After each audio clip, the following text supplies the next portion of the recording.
So as Malia said, I'm Allison Ryan. I'm one of the BCBAs at Olympic Peninsula Autism Center through Easter Seals, Washington. And I'm Tammy Arnhem, and I'm one of the BCBAs with Olympic Educational School District 114 in Bremerton. Tammy and I both used to work at Easter Seals together, and then she decided to go to another opportunity. But I'm excited that we get to do this together tonight. Yes, it's exciting. Yeah. So just a little background information on me. I have a master's in education with an emphasis in applied behavior analysis. I've been in the ABA field for, it'll be 11 years at the end of August. But I've been a behavior analyst or BCBA for 6 years here at Easter Seals. And I have experience with all children of all ages and a variety of disabilities and abilities. Right now, my caseload is autism, and I have a range of from 3 years to 17 years. Nice. And I have a master's in psychology with a specialization in applied behavioral analysis. I've been in the field for between 4 and 5 years, between being an RBT and actually working under Allison, who was my supervisor for a while. And now I've been a BCBA for 2 years. My current position is a behavioral specialist with the OASD 114. I have experience with children in a clinical setting with Allison and with children and teens with autism, and then in home, a setting with children and teens with autism. And I was the supervisor for Washington State for a in-home for a year. And now I'm where I've always wanted to be, and that's in a school setting with teens and children of all abilities. All right, so tonight we're going to kind of talk about some tips on how to make the first day of school easier. That usually is the big hurdle. If you can get through the first day and get to the first day, then the rest of it is a little bit easier. Yes. We're going to talk about social stories, what they are and how to use them, as well as other visual supports. And I also included some other resources where to find some of these visual supports and social stories. And then it says question and answer, but like we had talked about earlier, if you have a question, ask it when you have it. For sure. All right. So preparing for the first day of school. One thing that I highly suggest is frequently talking to your student or your child about what's coming. Talk about what the school year is going to look like. If you know their teacher's name, talk about their teacher, tell them the school name, remind them what grade they're going into. This is really important, I think, for elementary school where they don't have as much experience with school. But really any kind of change like that, moving schools from elementary school to middle school to high school, kind of gearing them up for what to expect. Anything to add, Tammy? Yeah, I know that it's down on 4, take a tour of the school, but I do know that I've seen parents put their kiddos in the back seat or wherever they ride and drive to the school so they can kind of see how long it's going to take to get there, and maybe say, hey, it looks like it took about 3 minutes this time, and maybe the day or two before school, go at the same time they're going to go to, so you can really show them, if it was morning time, I'm not going to feel as good. I like afternoon better myself. I'm kind of a sleep-in person. So if I know I have to get up early too, that may be a little bit of a setting event for a kiddo. So maybe start getting them up a little bit earlier, a few days prior, if they've been sleeping in like my kids do in the summer, and just say, hey, it's going to be about this early when we go, next Monday or whenever we start. So let's practice today. Let's get in the car and see how long that takes and how we feel this time in the morning. I like that. I also suggest using visual supports. A lot of children with ASD and kind of people in general really do well with visual supports. I know I make my own kind of visual supports, whether it's a reminder of myself or a to-do list, kind of ways to help them see what's coming, whether it's a schedule or a weekly schedule, a calendar of checking off the days of how many days left of summer. It kind of helps reduce some of that anxiety about what's coming. Anything to add, Tammy? No, I think that's great. And then I know that somebody was saying that they were a social worker for a kiddo with Down syndrome. This is just kind of an extra for kiddos that I've worked with kind of recently with Downs, and that is kind of reminding them of their own personal space for school too. I know a lot of them are real huggy, which is great and lovey, but sometimes not so much to kiddos they haven't, quite met yet, so maybe have them take a teddy bear or something with them if they want that constant touching, to be able to do that someplace that's a little more safe. Okay, thank you. Yeah. That's a great idea. One that I kind of, my mom used to do with me and my siblings, there was 5 of us to have to wrangle every year. So we'd always start making a morning routine and then practicing it. And I suggest making the morning routine at the beginning of August and take the month of August to get used to practicing the routine. What time you have to get up. Yeah. How are you gonna pick out your clothes? Are you going to lay them out the night before? Are you going to pick them out that morning? What is the morning going to look like once you get up?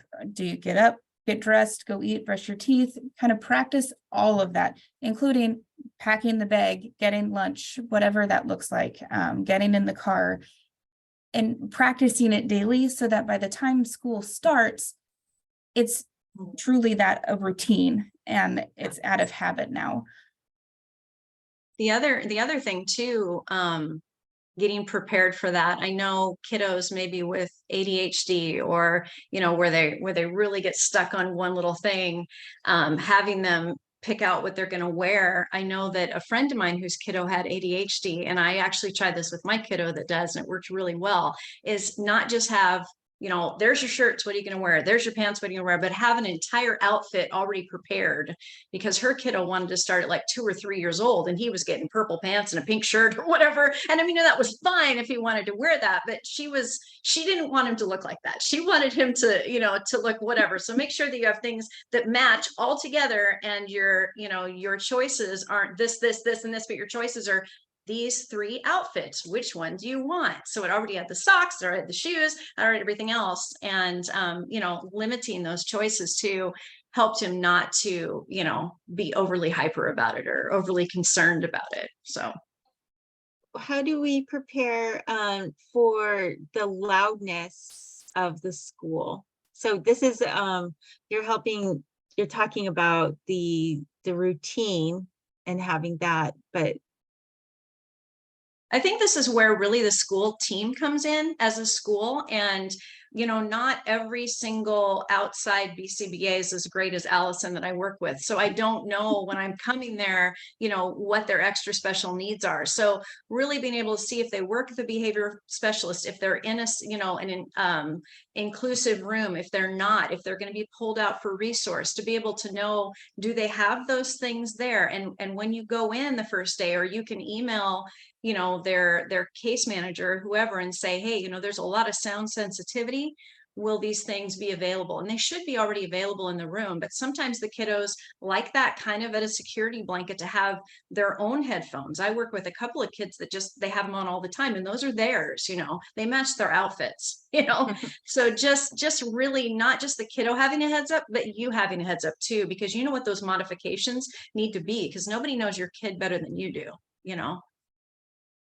And that question came from someone that's going to be working on their IEP. Oh, nice. So, okay. Okay. Yeah. So let me see that. Yeah, so I totally understand the concerns about the new noises. Yeah. I would also check with his teacher about maybe even having a quiet place or a quiet spot where, if the new noises are overwhelming or anything like that, that he can kind of go to kind of escape that as a kind of a sensory depletion or avoidance kind of space until he is used to it. And the headphones nowadays look like every other headphones. Like, yes, they do. I know they when I was in blend. school, it was the big thing to have the earbuds, and now the over the ear headphones are back. They're back in. Yep, they are. So if he wears them all day, he's gonna look like he's listening to music all day. Right. And that might help kind of drown out some of that extra unexpected noises.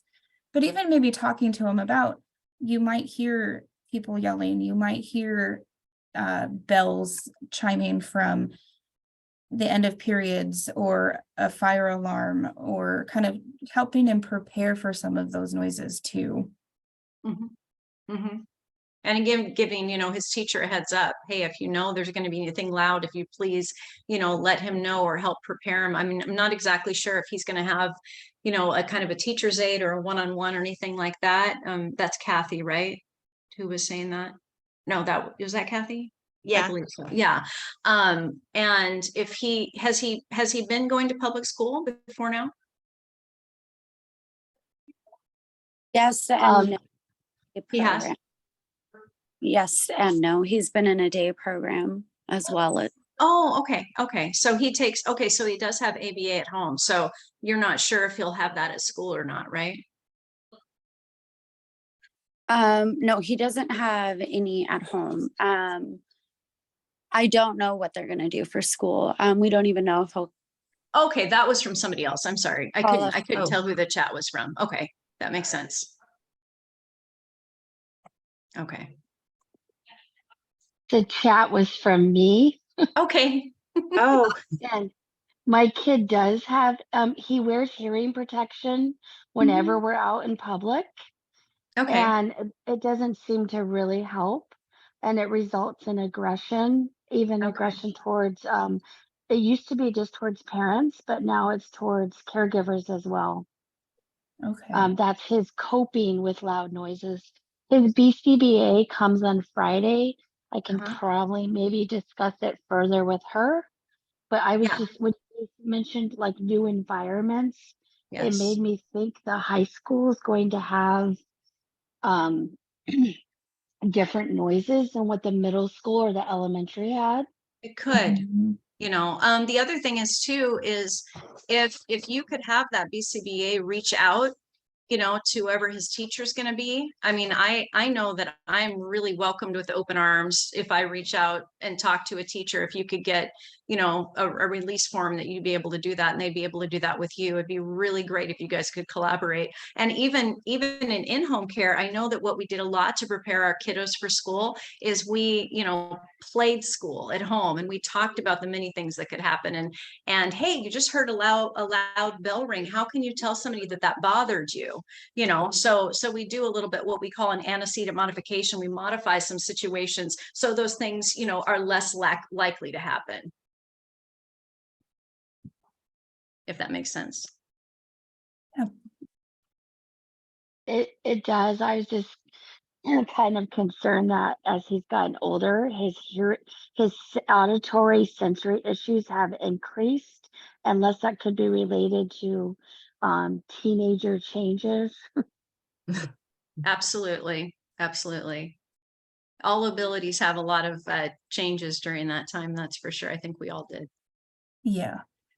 Yeah, I would definitely suggest chatting with his BCBA when she comes to see if she's got some other ideas. It's hard for us as professionals of not having met your son to kind of give you ideas of what to do for Right. him. But I would definitely suggest talking to your BCBA. One of the things that just kind of came to my own mind, if he doesn't like the extra noise but likes music, maybe getting music headphones that he can kind of listen to quietly. Some of that noise that's going directly into his ears through the headphones might help drown out some of the other background noise. Yeah, great idea. Yeah. He can't wear the fancy ones because of his magnetically programmed VP Okay. shunt. Okay. So, but that would be a great idea though. Yeah. I like that too. All right, some other ways to kind of prepare for the first day of school, like Tammy said, take a tour of the school. I have even suggested to some of my clients, take pictures while you're taking a tour. Take a picture of the hallways that they're going to have to walk down, their classroom, what their desk might look like. Take a picture of their teacher. Take a picture of them with their teacher. Take videos our clinic did that when we moved buildings about 8 years ago, 9 years ago now. I was still in RBT, the BCB and I came and did a video tour of how to get into the building and up to our office and what the office was going to look like. And then we took that and we narrated it as we were doing it. And then we just played it for our clients for a couple weeks before the move so that they got used to seeing it. And most of the parents told us that they had no issues with their kids coming in, and they're like, oh, this was on the video, and they got excited about riding the elevator. So incorporating them in those visuals as much as possible, I think would be definitely key. Yeah, I love those ideas. You can have them help you create a daily schedule if possible or practice what a daily schedule of your school day might look like, or their school day. If you are already in touch with the teacher might even be able to give you an idea of what the school day might look like. So you can show them, this is what your day is going to look like. First, you're going to do this, and then you're going to do circle time, and then it's going to be this, and then you'll have lunch at this time. And talk to them about it and show them the visual schedule so that they already know going into it what to expect to help reduce some of that new school, new environment anxiety. And a lot of the times, if you go to the open houses, they already have the schedule on the wall up by, what we used to have as a blackboard that's usually computerized now, but they would, take a picture of that schedule too. So you can literally have the schedule they're going to have. Usually they have those done by open house. So that does help too. Yeah.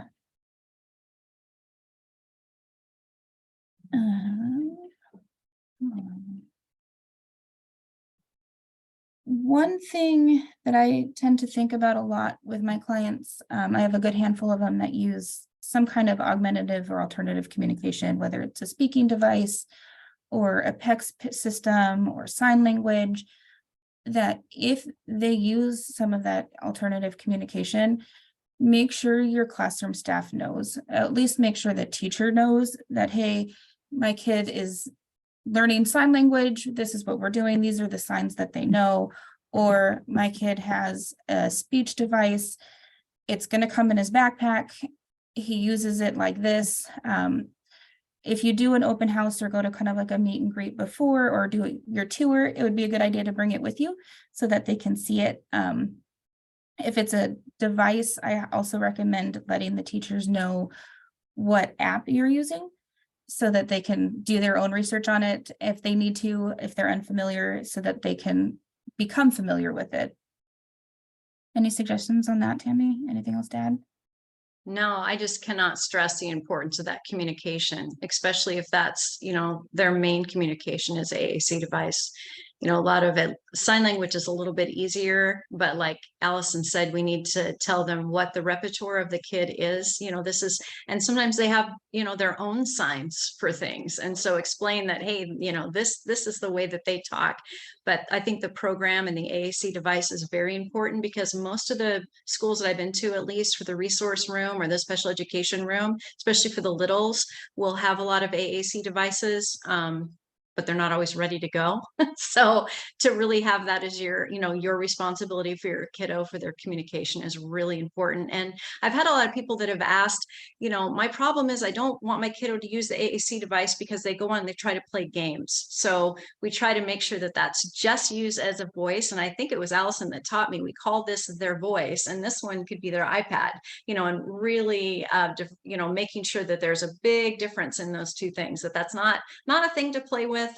We've even, if a kiddo is making sounds with an AAC device, like during a circle time, we'll say, oh, we need to have a quiet voice, and, respond to that as their voice, not just, their device or whatever, especially not their iPad, because that's usually for fun now. Yep. Another thing that I suggest is providing sensory items or sending them to school with your learner or your student. especially if they're very particular about their sensory items. I know some of my clients will only use a certain kind of chewy, or they only like a certain sensory toy that the classroom may not have. So you kind of set your learner or your student up for success, and the classroom up for success if you kind of already provide that for them. And that kind of helps the kids also, like, okay, I've got my things, my sensory toy that I can use if I need to help kind of regulate as I need. I also suggest asking to meet the bus driver. They may not know who is going to be the bus driver yet, if that's the mode of transportation. But I know the bus drivers would love to meet the students, and it's one less thing for you to have to worry about is, what is my kid going to do on the bus? They've never ridden a bus. You get to meet the bus driver, the student gets to meet the bus driver. And if possible, you could ask, can we practice getting on the bus, sitting down, buckling up, getting off, unbuckling, getting off the bus, help practice some of those routines so that before they actually have to do it on the first day of school, they're already kind of used to it. And it kind of takes away the scariness of, or that anxiety of, a new vehicle and a new person that I don't know. They're going to be kind of familiar with the bus driver and familiar with the routine. And the thing is too, is what is the first thing that we teach a kid? Don't go in a vehicle that you don't know, that you don't know the people. And now we're telling them to go into the vehicle, they don't know somebody. So it is a little bit confusing. Hey, no, you don't know them. Go in the car, go in the bus, go in this big thing you've never been in with somebody you don't know. It's really kind of a weird statement. So yeah, to meet the bus driver does help, because hey, there's Jerry again. We saw Jerry, remember him? Oh, that's right. He drives this big bus. It's going to be so much fun. So Also teach the number of the bus. Yes, absolutely. Because that at the pickup from school, there's a whole lot to choose from. Yes. Very overwhelming. We kind of talked about this one already, but having them help pick out clothes the night before the first day. Some of my parents have found that picking it out the night before takes one less thing off the plate for the morning. The first day of school is always very chaotic and hectic and nerve-wracking, and everybody's frazzled.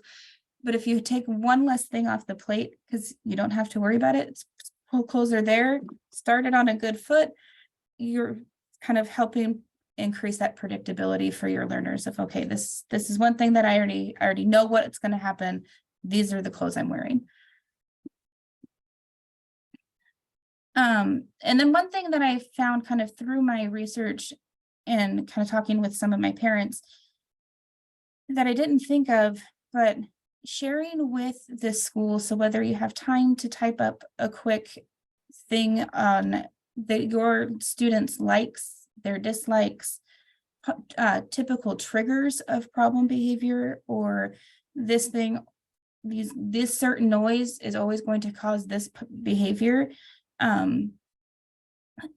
Your goals and wishes, concerns, share as much information as you can, especially for new students to new teachers, so that the teachers have that information going into it.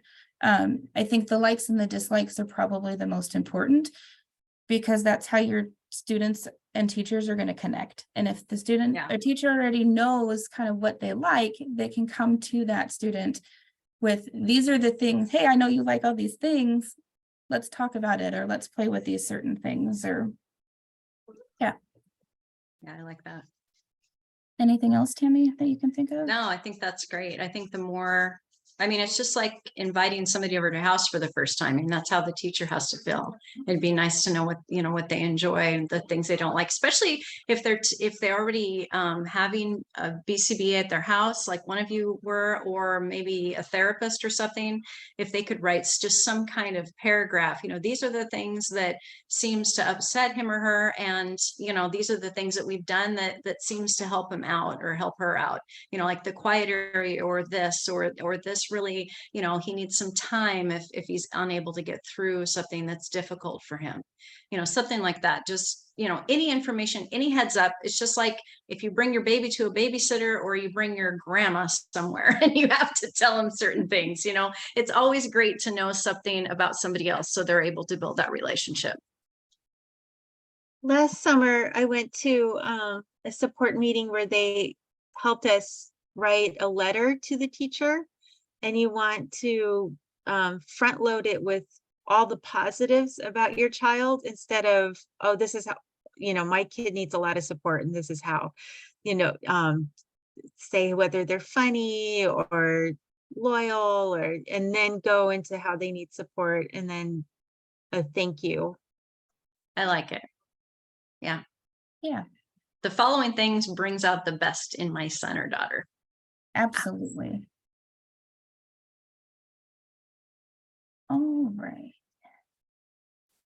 So some special things about, well, it says transitioning to middle school, but could be high school too. Tour the school if possible. Go to each of their classrooms, practice. If you know their schedule, perhaps maybe practice transitioning to each of the classrooms. Take a video of you transitioning from the classrooms. That way they kind of already know, okay, I know I need to go to this classroom and then I need to go to this classroom. It kind of helps reduce that anxiety for some of the students. I also suggest practicing using a lock for lockers if necessary. And I would do that for any student that is using a lock for the first time. I'd hate for them to go to school the first day and not know how to use their locker or their lock and then just not do it because they don't want to ask for help. So teaching them how do you use the combination lock? How do you use the key lock? What do I do with the key after I've unlocked it so I don't lose the key? Right. Kind of Right. practice all of those things that might possibly go wrong so that they're more likely to respond in a positive way the first day if it does go wrong. Yes. And then help them develop a routine for transitioning classes. If they need the extra help of, okay, class is over or almost over, it's time to pack up my backpack. How do I do that? What's the most efficient way to do that so that I can leave this classroom to go to the next one without being late? Kind of practicing packing up the backpack and moving to a new area that's in the house and see how long it takes you to do it. And if it's I too like long, that. then hey, we got to beat this time. We got to get it under 5 minutes. That's all you have. Yeah. And kind of make it a game to help practice that routine so that they're a little more efficient when it comes time to having to do that in school. Good.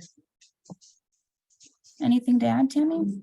No, I agree with that. That is, I mean, if you knew it's like, you know, 7 minutes in between, you know, set that timer for 7 minutes and we have to unpack this and let's go from the front room upstairs to your bedroom and see if we can get that done. That's great. All right.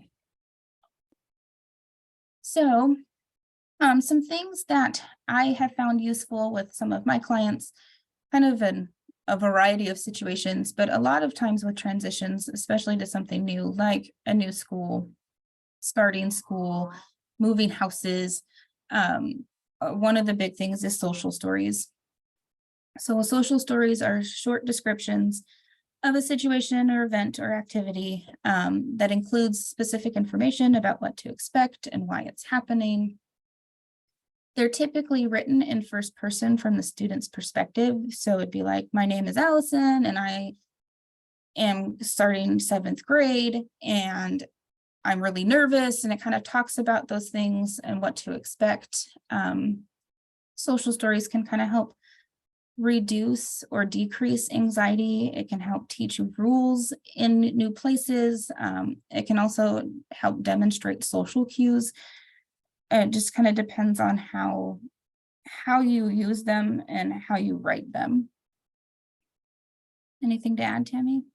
Yeah, one of the special education teachers that I work with in Bremerton, she wrote the coolest social stories I've ever seen. And she did what Allison was saying on what to expect, but also what is expected. So she said, you know, my name is Tammy and I'm going into the 7th grade. 7th graders are expected to act like this. And goes and says the things, not the things they're not supposed to do, but the things that they're supposed to do, you know, for that age group. So I'm expected to have all of my things from one class to the other because I change classes now. And, you know, you can also say the other things that, you know, that they could go through, like, I could be anxious. If I'm anxious, I can do this. And it ends the same way it starts. Hi, my name is Tammy. I'm entering the 7th grade this year. So it kind of reminds them, you know, how old they are, what's expected of them, what could be expected of a situation that they may or may not get into. And if they have feelings, that's fine. That's normal to have those feelings. Absolutely. My So I just kid- kind of, My go kid ahead, is too grown for social stories, but I tricked her into reading one. So I said, I'm going to share this with my family. Could you read this and tell me how you think, what you think about it? Is this good? And what would you put in there? So I like that. Yep. I 'cause- like okay. that. And I've done that with a few, you know, middle school or a little bit older students too, and just said, hey, you know what's cool with a 10th grader right now. And so if I said that these things, is that cool? And she really opened up and she says, yeah, because sometimes I really feel anxious and kids, you know, kids respond this way when this happens, really. And I would literally add that to my story right there on my laptop, and then we would read it again together. But I wouldn't make that personalized for her because, like you said, it was kind of her opinion. I wanted, you know, her input on it. And once she got that input on it, we went through it, you know, a few times, and her and I, we co-authored it and had both of our names on it. So yeah, great idea. That's awesome. So just kind of put in some examples of social stories. These ones aren't necessarily school related, but it kind of just shows you what they could look like. So this one's talking about hitting. This particular social story includes cartoon pictures. Some of my clients I've worked with actually do better if they're real pictures, and that's where taking pictures of their classroom when you go to tour in their school, you can put it into their social story. That and using actual pictures for them to make that connection helps. For sure. This is another kind of sample of a social story that I've seen in schools. So this one talks about having the plan to go to school, and this one talks about a taxi driver, but it's another way to kind of make a social story for older learners. Like it. Yeah. And sometimes, you know, you can ask the kiddos, what do you think is going to happen tomorrow? Mhm. Especially if they've been to school before. Because sometimes that way you can really have them tell you some feelings that you didn't know they were going to have. As soon as I get there, people are going to be looking at me. You know, things like that you can really start talking to them as, you know, as the caseworker, as their parent, as the grandparent, the caregiver, you know, however we have that relationship with them. And if obviously you're sitting down with them talking the night before, you have a relationship with them. So you're able to say, how do you think tomorrow's going to go? And go over, well, what if that happened? Then, you know, how can we respond? Perfect. Some of the other visual supports, really easy one is having a calendar and they cross off the days as they pass. This can help reduce anxiety about when school starts. I know this is a pretty big thing for kind of anything. Sure. Yep. And there's different ways you could do it. A calendar, you could do like the colored ring chains that people make for like my trip to Disneyland, and they take off a ring every time. A countdown, there's tons of different countdown apps. If they're older and they're like, I don't want to look at the calendar, I just want to see how many days are left on the app. I did that when I was counting down to my college graduation for my master's program. Just so I can remind myself I'm almost done.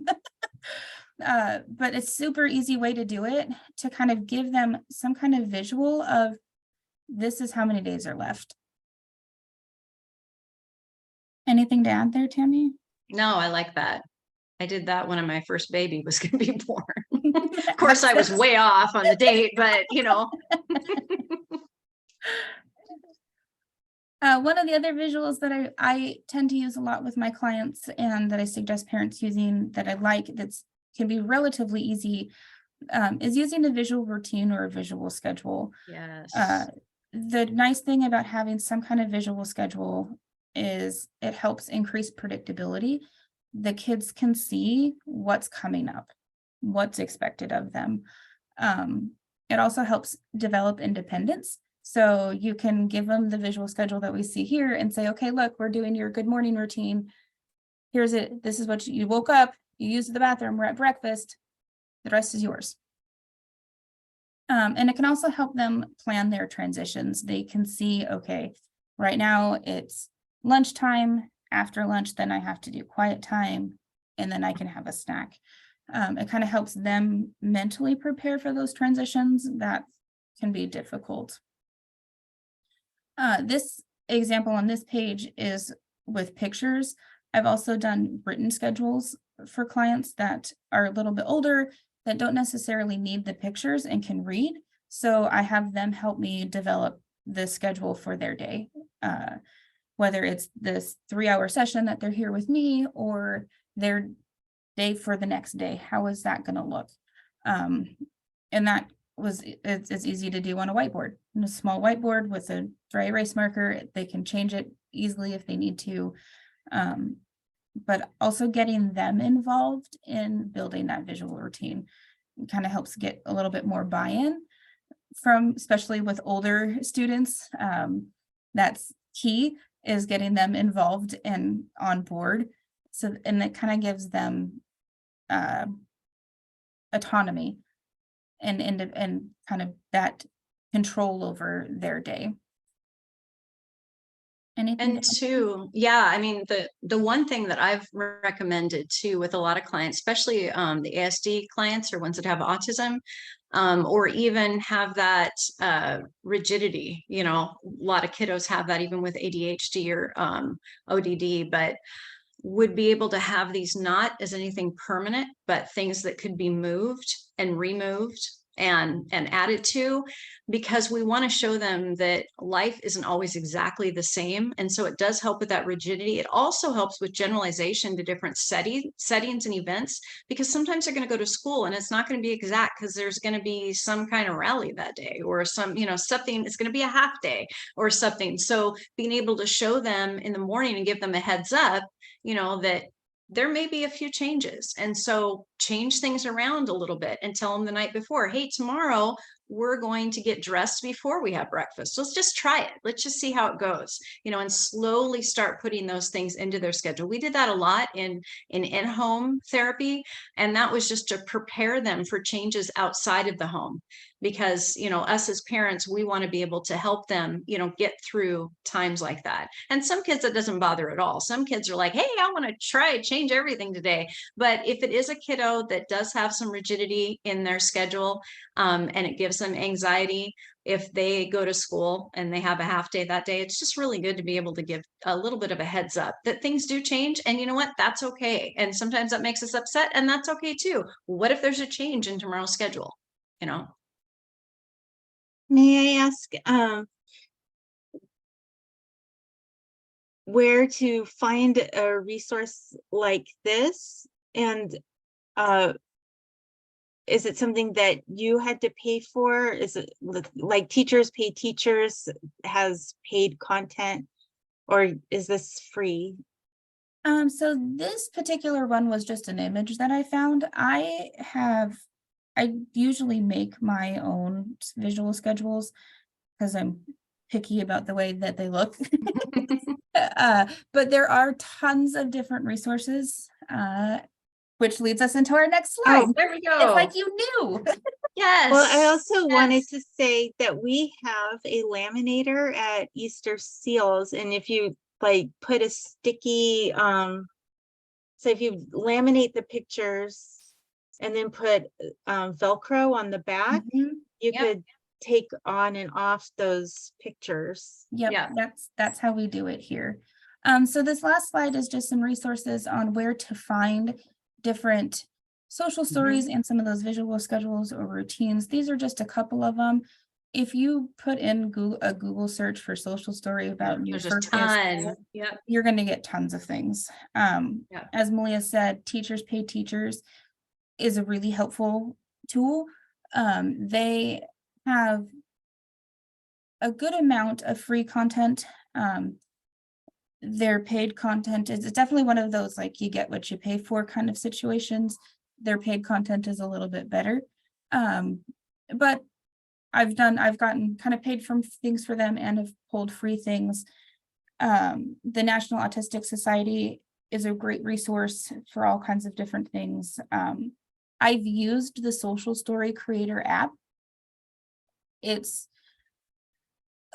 takes a little bit to make the social stories in there, but once you make them, you can share them with different accounts. I think it's a really cool app. And then the visual schedules, these are just a couple of them that have free templates or free schedules or routines. Again, it's one of those, like you do a quick Google search and you're going to get inundated with all kinds of things. And even just going over to the images tab, you'll get 489 other different things For that sure. Yep. you kind of have to sift through, but a lot of it is really good content. And like Malia said, print it, laminate it, put some Velcro on, and It looks mobile. You great. can move it around, you can move it pretty easily. Yep. We use a lot of lamination and Velcro here at our center because of that. Anything to add, Tammy? No, these are great resources, and it's crazy how much is already out there that you don't even have to pay for. But if you want something specific too, these are great. I think I do Teachers Pay Teachers a lot. I really like that one. Mhm. So yeah. Yeah, and I try to And my find a lot of sister- stuff for free. I feel like as a BCBA, we try to reinvent the wheel a lot when it's not necessary. But our Yep, for kiddos are sure. so, I mean, each one is different. And like you said, like some will use like the cartoons and some will want the actual pictures, and they're really rigid about that. So you kind of have to make it up every time. Yeah, so But if we can yes. get it like a good template, then it's a little bit Yeah. easier to Yeah. to kind of adapt. Some social stories that I found about going to school allowed you to remove pages or change pages. So that was useful. I'll have to go back and find it. And if I can't find it, I will share it with There you go. everybody. Yeah. I've also used PowerPoint pages Yep. too. And then if the kids are like really into Batman or something, I'll literally put Batman on there doing as much as I can, or putting, a picture of them, if, holding a Batman or something. I try to make it very specific visually also to the kiddo, especially if they're younger. But you would be surprised at the teenagers kind of go through this, no, that's not cool. And then they're a little older, and then all of a sudden cartoon stuff's cool again. So I don't know. You just, yeah, you just have to ask the kiddo themselves. Yep. Those are kind of my tips. I don't have as much experience in schools. I do a lot of preparing the parents of it's going to be hard and it's okay. And I'm kind of that sounding board. But these are all things that I have suggested to parents that I've had other parents use and have been successful with. And then I know Tammy's kind of had similar experience. Are there any other questions, anything specific that you guys want help with or ideas about? I have a question. Yeah. With talking about all of these awesome ideas, how do you get in with the school to utilize some of those? We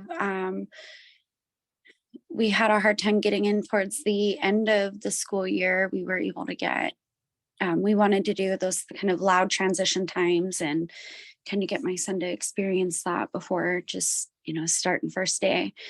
And then they do have one event towards the beginning of the school year where freshmen can go in and do things. But who do we talk to get some of those things in line? Like, is he able to get a one-on-one tour? Like, those are things that I've tried to figure out and we haven't gotten anywhere, unfortunately. So it's making that transition harder. What school? Bremerton High School is his enrolled school. Well, Bremerton has a great set of resources. I think you'll be really happy there. I would definitely reach out to his case manager, whoever he's going to be under for there. Is he going to be in an inclusive room? Is he going to be resource center? Is he in the special ed department? He has an IEP. Okay. And the thing is that, are we supposed to find all of that out 2 weeks when school starts, or?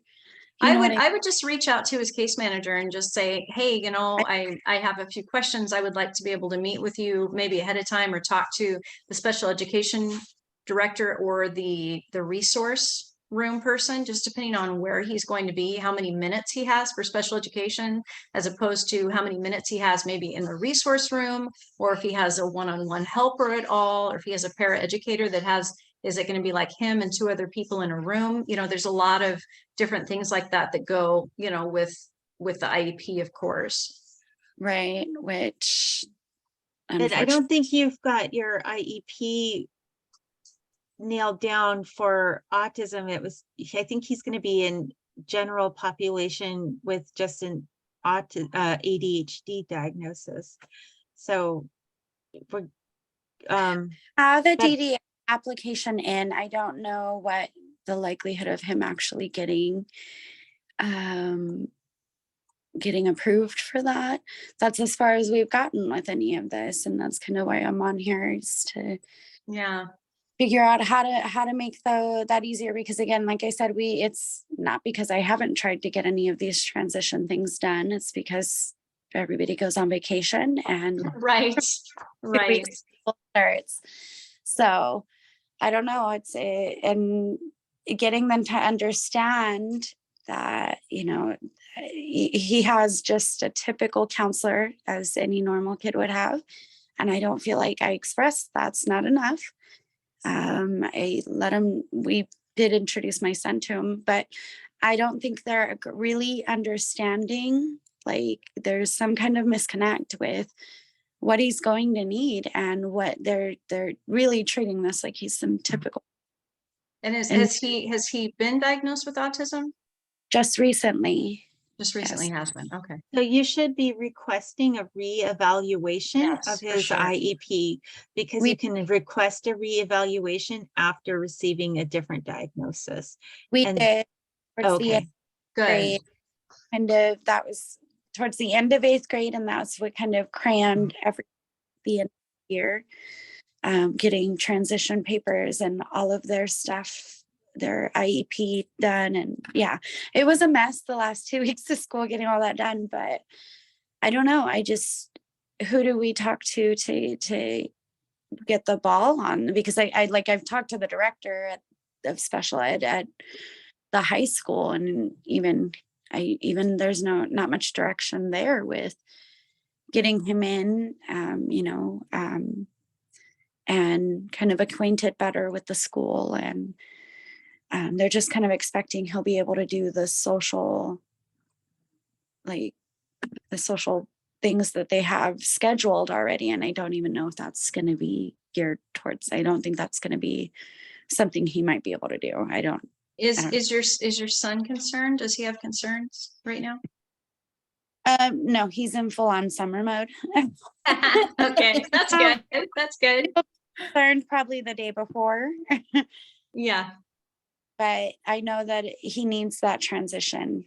He hasn't been in a traditional classroom since 3rd grade. So we did try 8th grade in a traditional classroom, and that did not work out so well. He ended up homeschooling. Okay. So yeah, I don't want that same kind of setup where, you know, we try to get him something that works, but it ends Right. up, he only has these last 4 years. So I really want success with that. We'll definitely use a lot of the ideas you guys have. We're kind of staying on school schedule as much as I can throughout the summer. Yeah. So far, nobody's caught on to that shenanigans I have going.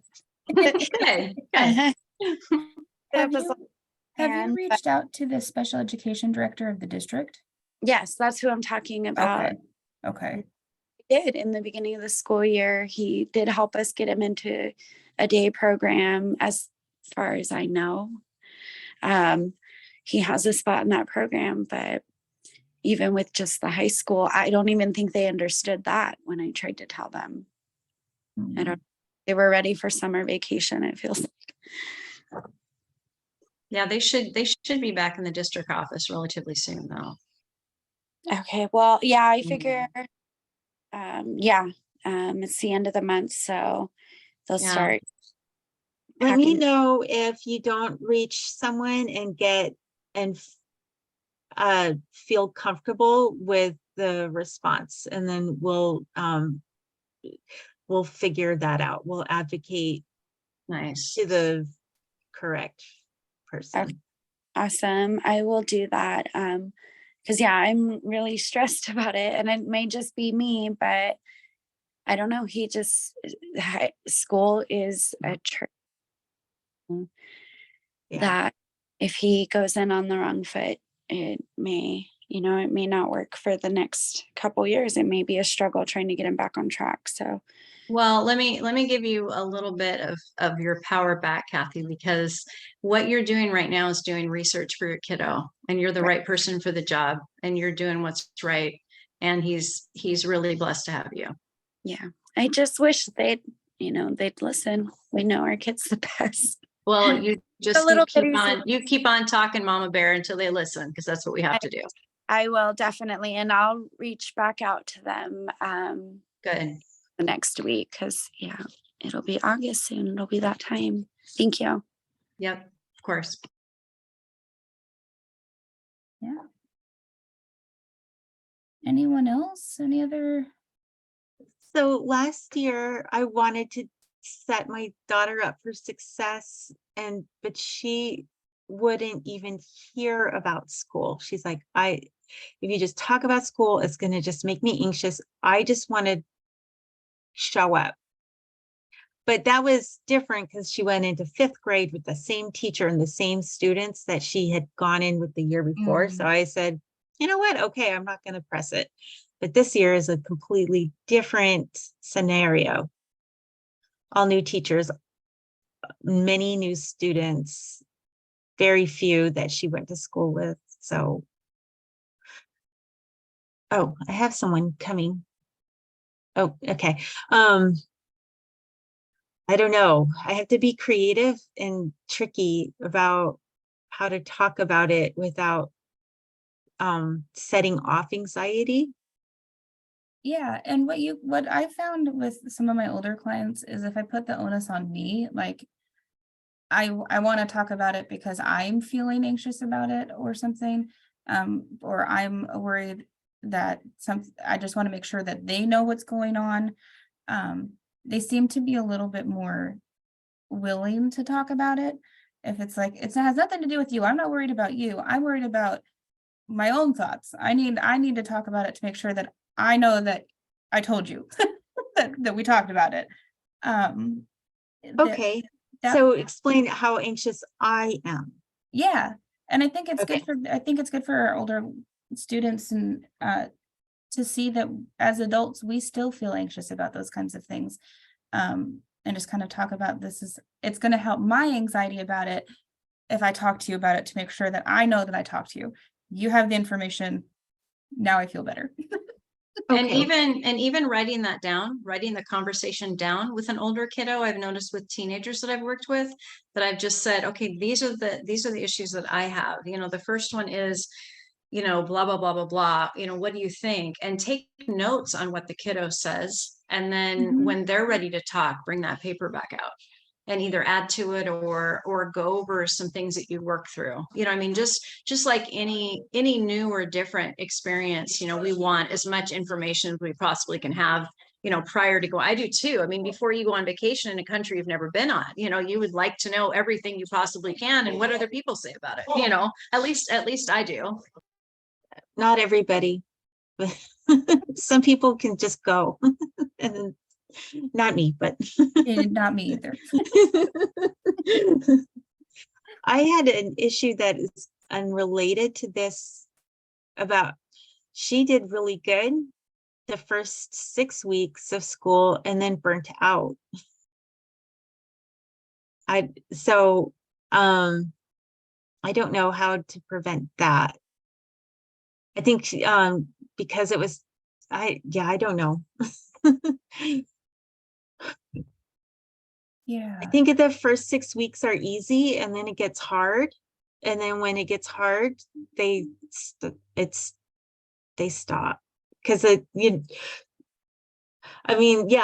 teacher is reteaching what they learned before and helping all the students get used to the new schedule. And then after 6 weeks, they move on to like research papers and such, and more academic rigor.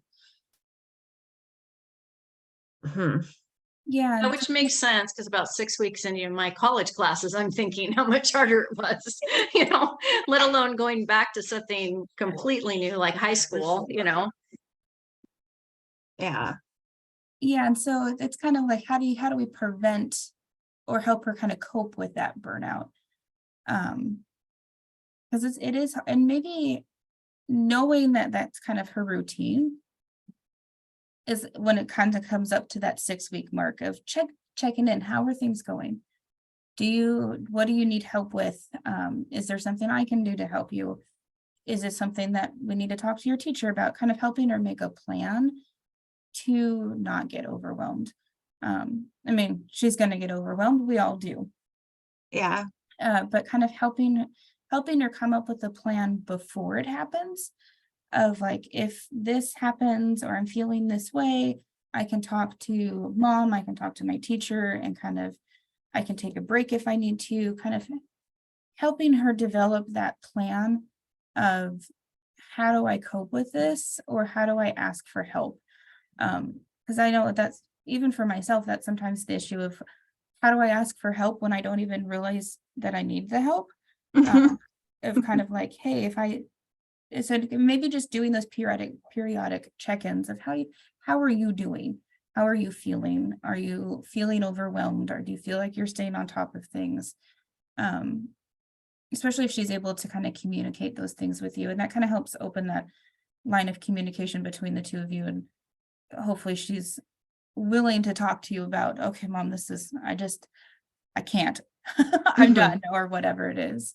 Yeah, and I think too, this is where the collaboration with, you know, the parents and the teachers come in too, because you could also get what their teaching plan is, you know, like we used to get our schedule and what was going to happen. You know, you could look down and say, okay, it looks like your first assignment's going to be due this week, you know, so or next week, you know, really give that heads up, because they almost always have everything prepared. I know Allison was taking teaching, and I'm sure that you had, you know, everything prepared for what you're doing the next few weeks. And just so you could just secretly have a heads up yourself, you know, and say, hey, if anything comes up this week, or if you want to be, you know, straight forward with it or not, or be able to say, hey, it looks like you're going to have an assignment coming up. Let me know if you need help a couple days before, you know, or even just start seeing if there's a pattern analysis, and you just take your calendar, and on the days that she comes home more stressed or whatever, maybe go over, hey, what did you guys do? Or send that email to her, you know, caseworker or the resource person or the SPED teacher or whoever, just the teacher, and say, hey, you know, what happened in class today? And just write it right there on the calendar. So if that comes up again, see if the anxiety is higher right there. And then you can know to do a little bit more planning when you know that that's going to happen. If that makes sense. I never thought to ask for the teaching plan. Yeah. Ahead of time. Yeah. Because we got the report card, and she didn't do like her assignment, and I wish that the teacher had told me about it instead Right. of getting a C because she didn't finish her work, because she, you know, it wasn't perfect, so she didn't turn it in, so she Right. didn't get graded. Right, exactly. So, hey, this is going to be due in a couple of days. Can I take a look at it? Or even I waited till my kids went to sleep and I looked in their backpack and I saw all the assignments that my son just didn't turn in. Oh was yeah, like, she doesn't turn it oh, in. Yeah, yeah. so that needs to be part of the social story. There Yep. you go. There you go. Sixth graders are expected to turn in their work, Yep. even if Right. it's late, even if Right. it's not perfect. Yep. Right. And if you Absolutely. have a heads up as to when that is too, and I now homeschool my youngest son. And since I do, I can look ahead of time and say, hey, you know, next Monday, we're going to be doing a math test, you know, and it gives me help for him and he's able to help me. But if he was in school too, I would do the same thing. And I would say, when are things due? And they have those things. They have them ready for us. It's just how much research we want to do to look into them. But it sounds like you're a mom that wants to help. So that's awesome. I'm gonna be that mom. Yeah. Yep. Good for Here, you. here she comes. I love it. Be that mom. Yep. You got to be the squeaky wheel sometimes. That's right. That's right. Sometimes our question. kids can't tell us what's going on in school. You know, they don't have the words for it. My daughter is highly verbal, but you know, she wouldn't tell me about a problem until it was 2 years later, you know, Right. because they process Mhm. things. Mhm. So I think the communication between the teacher and you needs to be really good. And that's where I'm anxious, is because she's going to have, you know, 5 teachers. Some of Yeah. them are going to be great and some of them are not. Some of them are going to understand Yeah. and some of them won't. What one of my past clients that kind of had a similar situation where the teacher, she had kind of like a main teacher, and they weren't necessarily good about reporting to parents kind of how her day was. And what the dad ended up doing was kind of coming up with a template, an email template of like, these are the things that I want to know. And kind of created a group email and just said, at the end of the day, if you could just fill out these questions. And it was like, what did she work on? What problem behavior did she have? And what was the trigger? And that was it for what he wanted to know.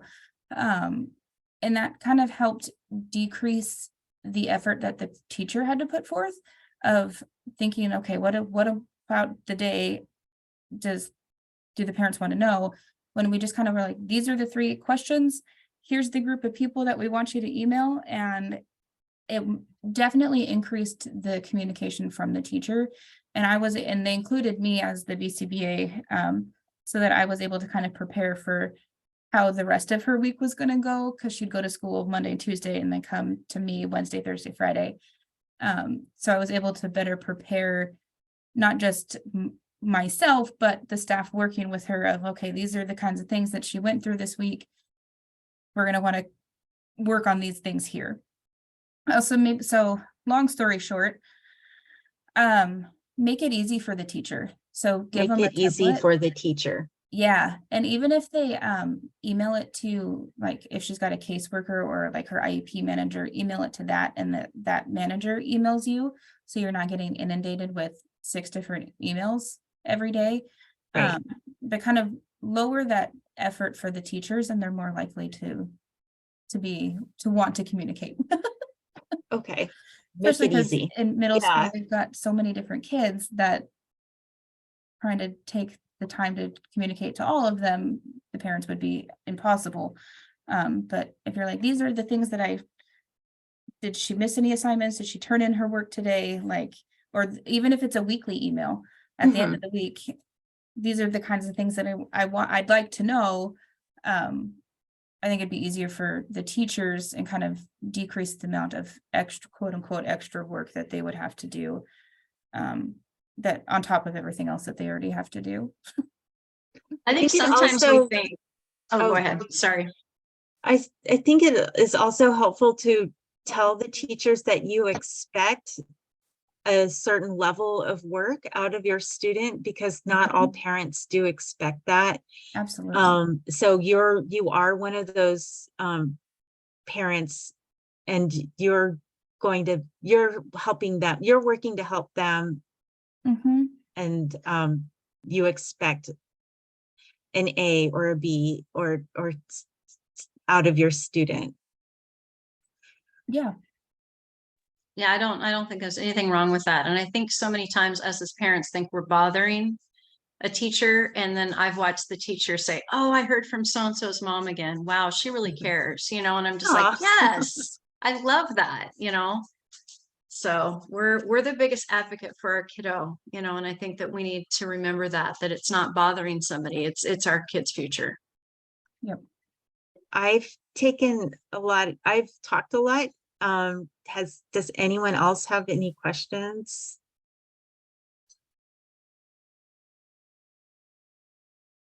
Hi, this is Grace with PCAP. I don't have a lot of questions, but I want to say this has been very helpful for me to be able to have a good conversation during our home visits, so that she can have that resource when her child is ready to go to school. For sure. Yeah, and so, but I saw that she logged in. I don't know if you noticed her name. Oh, okay. Oh, but let me not say You don't, his name you because don't have to say it. Don't say it. oh my gosh, I almost did a little error there. And I told her specifically that I wouldn't mention her. She would have to introduce herself. But anyway, I was happy to see that she was here, though. That's all I can say. Okay. Good. Anyway, Good. is And it's that- never too early to start preparing those kiddos. Yeah. It's never yeah. never too early. I remember when my kid was 18 months or up to 24 months, just plain school, you know, Yeah. having him sit down for a couple minutes and seeing, you know, good job sitting down, and just reinforcing any behavior that you see, and, you know, catch him being good, catch him doing something that, you know, would work out well in a classroom setting, for sure. Yes, yes. And so I've been talking up this program for quite a while. And so I was really excited about her just being able to just connect with this resource. So, you know, even if the, you know, age range for her little one is a lot younger than, you know, what you guys talk about at the meetings, it's still such a great foundation. Well, I mean, it's still good for preschool too. Yep. I signed up my kid in preschool at 18 months, where they did just like an hour and a half once a week, so they could practice the circle time, practice the crafts, practice the routine. And then, you know, by the time they're 3, they go to preschool more days a week. And then by kindergarten, it's, you know, every day. So it's not all, you know, a big. Oh, yeah. That's good too. That's a big shock. Of course, I was lucky because I was a stay-at-home mom where I could offer that. Not everybody could do that. But then they have their kids in daycare. So. Yeah. But I learned a lot today. So thank you so much. Good. Michael, I don't know if you could hear us, but we just finished the presentation, and we're just doing the Q&A. Did you have a question for our BCBAs? I'm going to send the recording out to you. You're on mute, Michael. You've got to have to unmute yourself, Michael.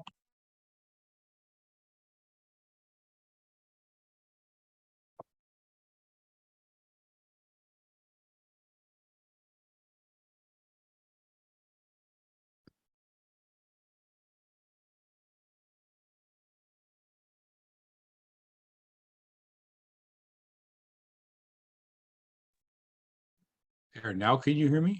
Now we can. There you go. Sorry about that. I don't do this very often, so I'm not very experienced. But so I'm sorry I joined so late, but I do have a question that's on a somewhat unrelated topic. Does anyone know of any or have any experience or recommendations with any estate planning attorneys for special needs situations?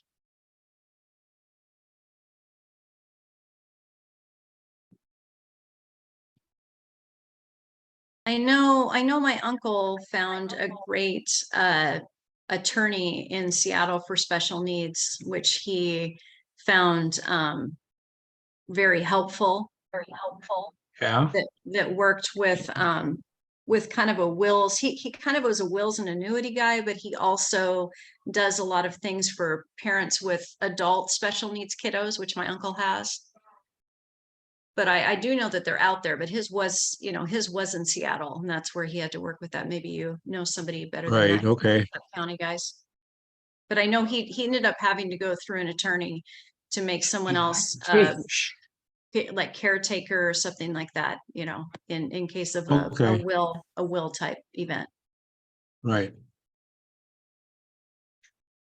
Okay, yeah, I'm trying to try to decide whether to set up a special needs trust or a able account, or there's so many options out there and I'm not quite sure what to do. So I was hoping to find an attorney that could help me get through all that stuff. So that's why I'm asking for any leads. I've got some potentials. There's one in Seattle that I've seen on the Special Needs Alliance website that I might contact, but I just was thinking if there's someone knows someone locally.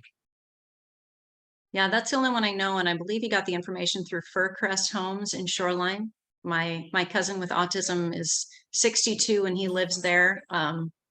Okay. He loves it. It's a great place, but I believe that's where he got the attorney information, was from Fircrest. And where is that? For Chris Holmes, where's that? It's in Shoreline. Oh, Shoreline, okay. Yeah, and it's for adults with special needs. He's literally lived there since he's been 18 and just turned 62. Oh, wow. Yeah. Yeah. So they're very, very happy with it. So what, Fircrest, is that the name of the place? Yep. Fircrest. Great, okay, I'll note that. Okay, thank you. Yeah. I also know of a financial advisor named Mary McDermott, and I always have a hard time with coming up with her contact information right away, but after a search, I can usually get it. So I'll send that to you too. Okay, thank you. Yeah. I just don't have it right now at my tips of the fingers. We don't really have any school issues at the moment. Our grandson is very autistic and he's 13 and he's going to school and he loves it. He's going to summer school too, and so he's so excited every morning to go to school, and it's just we're really lucky there. He goes to at Northwest Soil in Tacoma.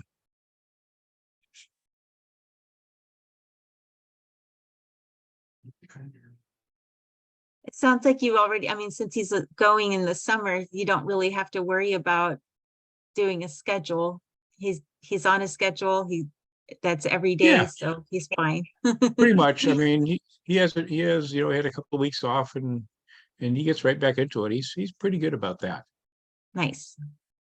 I just Yeah. put the link in the chat notes over there, Michael, for Fircrest. Okay. You want to look at that? So where do I'm not really good at this Zoom thing. Where You do I should find be able that? to, go down to the bottom of your screen. You'll see the word participant on the left-hand side, or to the left Yeah. of the middle. Next to that is the word chat. Just click it once with your left mouse button. And you Okay. should see where I put that. It's in blue right there, and I put a hyperlink. So you should be Okay. able just to click it once with your left mouse button and it should take you right to the site. Okay, great. Thank you very much. Yeah. And if you can't get that, I can send it in an email. Okay. Thank you. And it's on its way. There you go. Thank you. Thank you very much. I did have a quick question that just came to mind.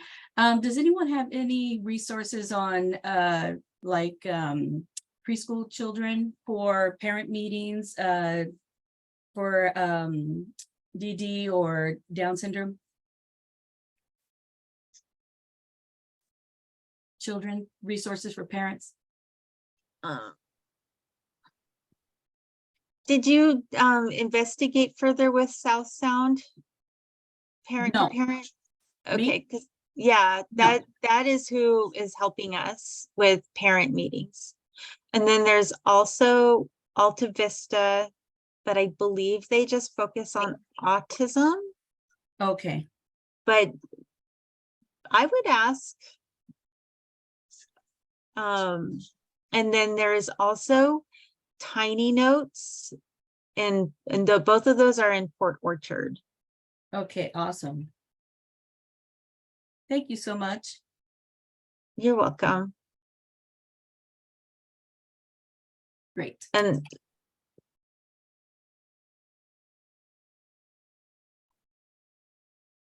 I'll do an investigation too.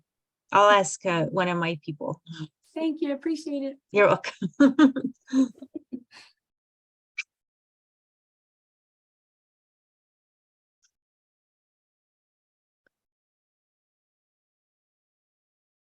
Let's see, do I have any other questions?